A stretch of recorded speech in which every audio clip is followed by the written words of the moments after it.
Hello everybody and welcome.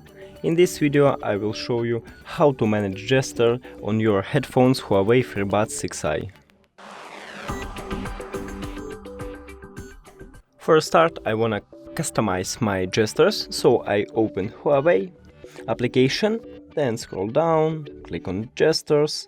Now I'm going to triple tap and I click on the right button and choose to the left one, and I'm choose to turn on previous song.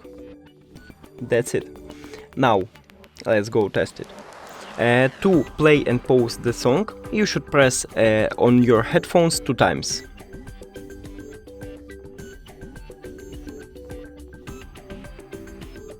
I'm just press it, and to pause the song I should do it the same, like this.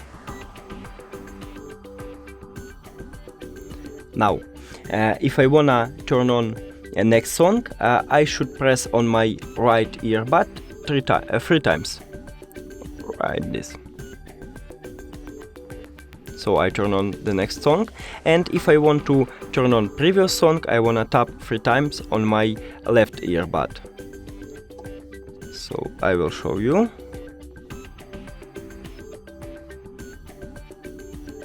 That's it. And here we go. Thank you for watching this video. If you found it helpful, please consider subscribing to channel and leave the like on the video. It's really important to us. See you later.